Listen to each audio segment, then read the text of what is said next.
Some time ago, I made a somewhat divisive choice and chose the M2 iPad Air over the M4 iPad Pro as my main driver for all of my art-related work. After using it for almost a year, the main concern I had with the iPad Pro was the tandem OLED display.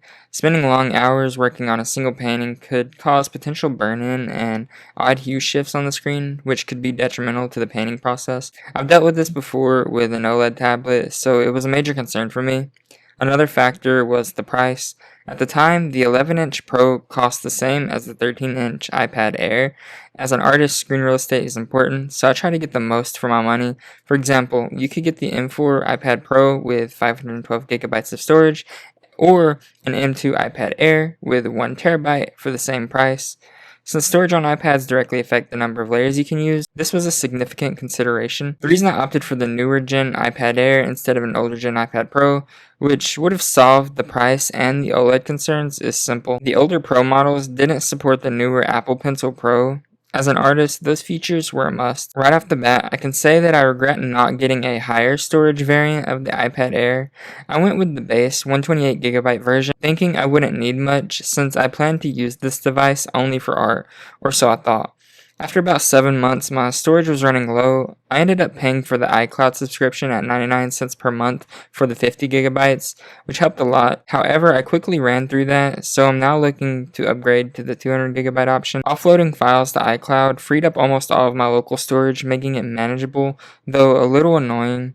During the first couple of months, my iPad would overheat and dim the screen, even while sketching simple things. This almost made me return it, but I decided to wait for software updates. Thankfully, Apple fixed this issue after a few months. The battery health on my iPad is still at 100%, meaning that after 9 months of heavy usage, the battery is essentially brand new.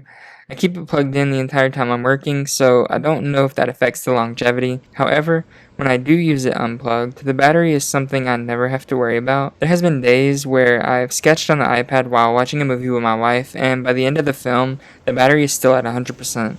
I've never had a device that could do this, so it blows my mind every time I check the battery after extended use, and it's still at 90% or above. The screen, despite being LCD, is honestly beautiful. Probably the best LCD display I've ever used, and I'm a sucker for OLED screens, but the LCD on this iPad doesn't make me feel like I'm missing out. It's also very color accurate, which is crucial for professional freelance work. The 60Hz refresh rate doesn't bother me because 60Hz is the standard for professional studio displays.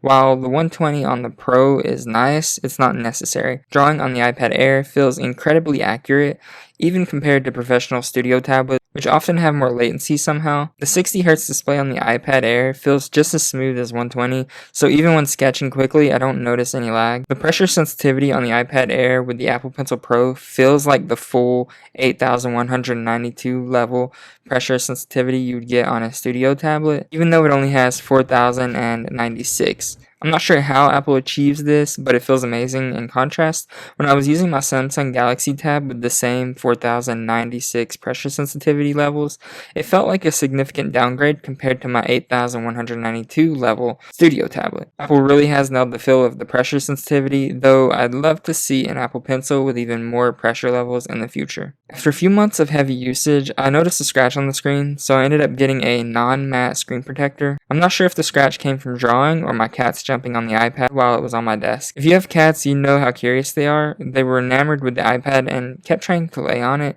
If you're wondering why I didn't get a matte screen protector though, it's because I actually prefer the feel of drawing on glass. It allows my pencil to glide smoothly, which I find helpful for sketching. Since I usually draw in a dark room, the glare isn't an issue either. However, a removable matte screen protector might be useful when I decide to draw outside. Recently, my back has been hurting while drawing, so I bought an LETO bamboo style iPad holder to prop the device up at an angle.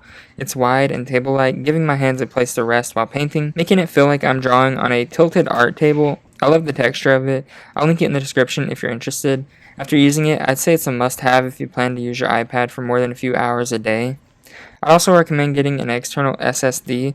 I use one to offload my art files, which helps with storage management and video editing. Since I can't afford Final Cut Pro on Mac OS, I opted for the iPad version via subscription, and it has been extremely helpful for this channel. Eventually, I plan to get it on Mac OS, however, it just doesn't make financial sense right now, so for the time being, I'll stick with using it on my iPad. That being said, the M2 iPad Air handles video editing like a champ. I have no issues with lag, and panning through footage is buttery smooth, even at high resolutions like 4K. Overall, do I regret going with the iPad Air instead of the Pro?